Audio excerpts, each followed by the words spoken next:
Imagine not being able to walk, to talk, to comprehend. Imagine not being able to fulfill basic human tasks. Imagine being in excruciating pain. Imagine being terminally ill, with no cure, no treatment, and no way out. Physician-assisted suicide should be illegal throughout the U.S. to help suffering patients, like maybe you or a loved one, and let them choose how, when they want to go in a humane way. I'm going to explain why you should care about this issue through emotions, statistics, and the who behind euthanasia. Because many people believe that euthanasia is murder and it goes against religious beliefs, and today we're going to change that. So let's start with the background. Euthanasia is a Greek word that stands for good death. Euthanasia was first legalized in the Netherlands on April 1st, 2001, and put into effect in April 2002.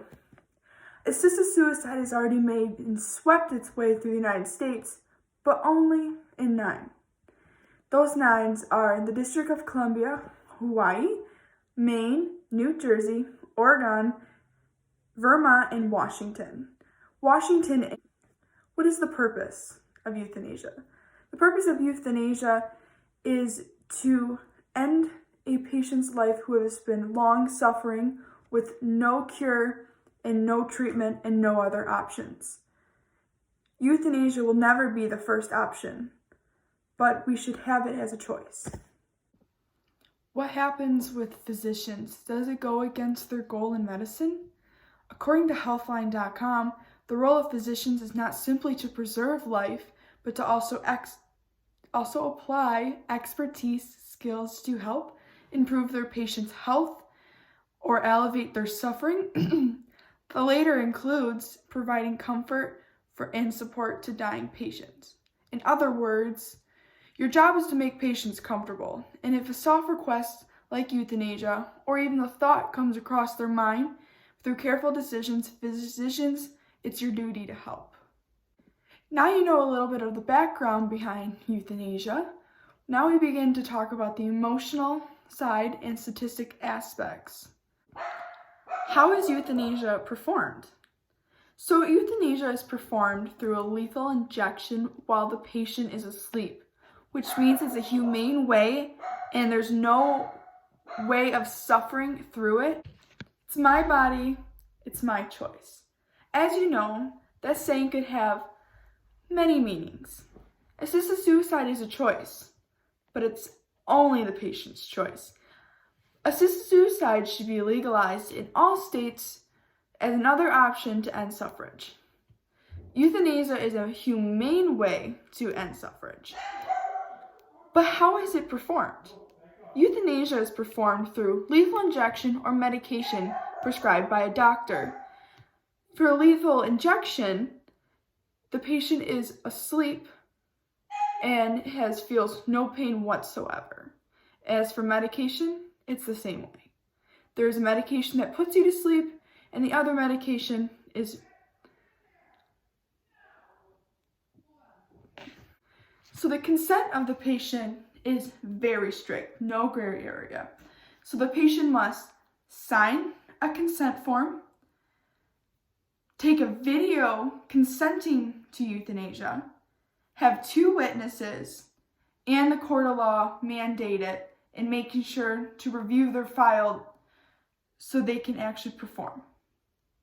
During euthanasia, why would you want your loved one to suffer? This is a question many people ponder on because when you have very good intentions for your loved one to fight, but never have consideration for the patient's desire to end the fight. It's their body and it's their choice. What people have to realize is it's not humane to let your loved one suffer and being agonizing.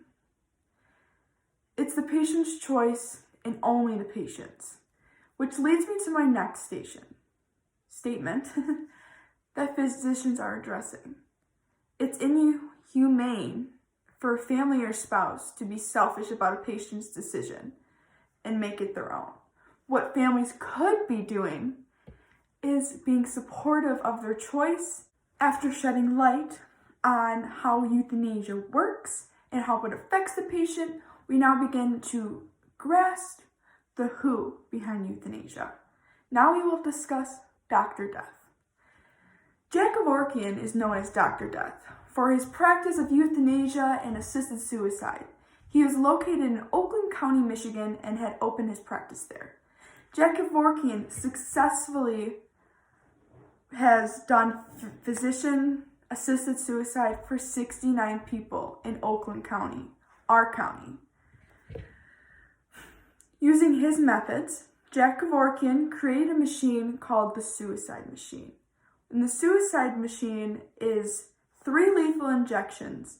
He actually created it out of his van because he wanted to not only help the patient, but also kind of keep off the radars of the press.